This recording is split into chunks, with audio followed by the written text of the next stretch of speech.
86 hours into my 100-hour fast, and this experience has been eye-opening. No food yet, still no hunger. Just energy, mental clarity, and some surprising physical changes. Today, I'm sharing my latest glucose and ketone results, how my sleep has been, the unexpected cold sensation, and my overall mindset as I push into this final stretch. Let's get into it. Hey everyone, it's Mindy, a nurse and aspiring health coach, back with my day 3 fasting update. This fast has been an incredible experience in metabolic health, resilience, and personal growth. If you've been following my journey, thank you. If this is your first video, I highly recommend checking out my earlier updates where I break down my why, track my fasting adaptations, and share my glucose and ketone readings from day 1 and 2. I'll put a link to the series in the description below. Today, I'm sitting at 86 hours fasted.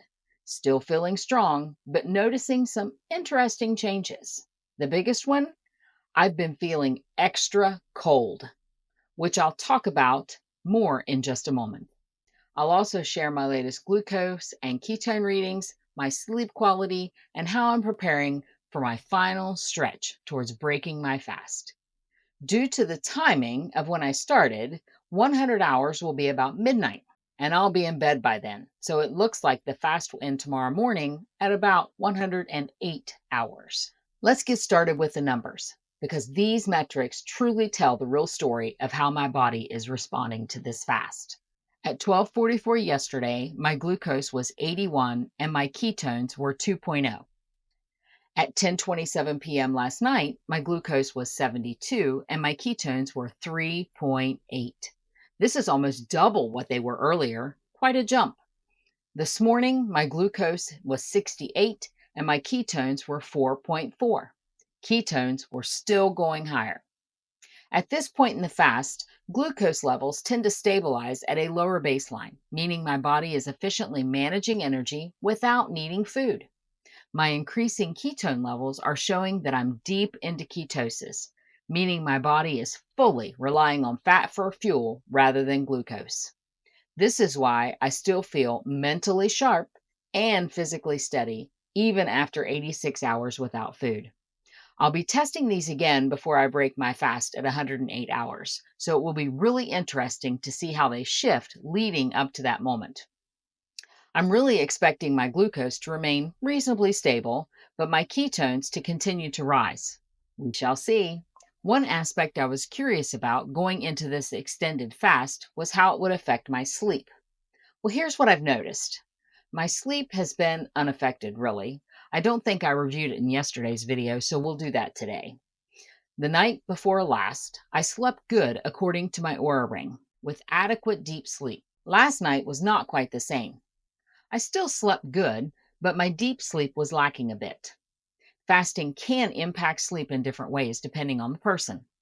Some experience deeper, more restful sleep, while others find themselves waking up more frequently and feeling extra alert due to an increase in ketones. Personally, I've noticed waking up a bit more. I will say it hasn't impacted my daily routine though. As a matter of fact, I still have more energy during the day with less than optimal sleep. It is most likely due to the increased ketone levels. One thing I'll be paying attention to after breaking the fast is how my sleep shifts once I reintroduce food, because sometimes the digestive process can lead to more fatigue. So I'll be tracking that closely in my upcoming post-fast video. All right, let's talk about the unexpected cold sensation I've been feeling. I'm currently in South Florida where the temps are 85 plus every day. So I know it's not because it's cold outside. While I am mostly inside in the air conditioning, it is definitely different than my normal. If you've ever been on an extended fast, you might have experienced this, and there's a fascinating reason behind it. Here's why fasting can make you feel extra cold. Number 1, lower insulin production. When insulin drops, so does heat production, making it harder for your body to maintain warmth. Number 2, energy conservation. My metabolism shifts are focusing to essential functions like cellular repair rather than maintaining body heat. Number 3, reduced thermogenesis. Digesting food naturally generates heat. So without that process, my body isn't producing the warmth the way it normally does. For me, this sensation started yesterday afternoon, and while I'm not really uncomfortable, it's definitely noticeable. I actually put on a flannel shirt last night. I think my husband thought I was crazy. If you've ever fasted and felt extra cold, let me know in the comments below. I'd love to hear your experience with the cold. Even though I haven't eaten for 86 hours, I've kept up with movement. And honestly, I've been feeling surprisingly light and energetic. Since my last update, I've walked 1.6 miles, and I've found that walking is the perfect way for me to stay energized during my fast. Here's why I prioritize general movement during these extended fasts. It helps maintain circulation and prevent sluggishness. It supports metabolic function by keeping the body active without overwhelming it.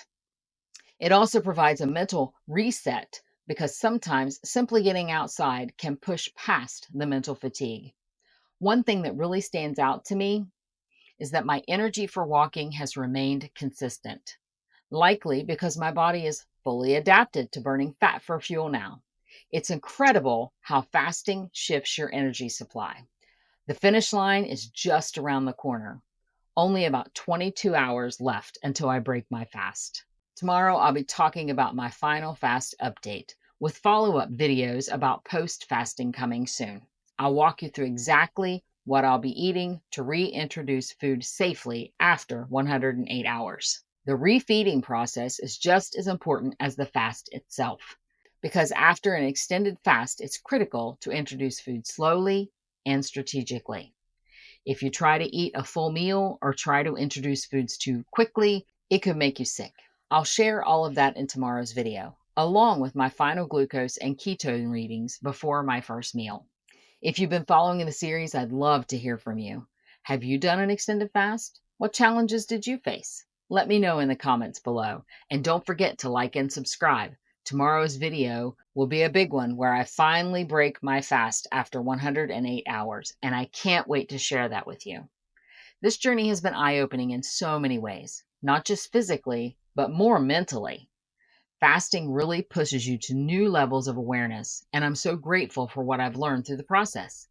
Thanks for being here with me, and I'll see you tomorrow for my final fasting update.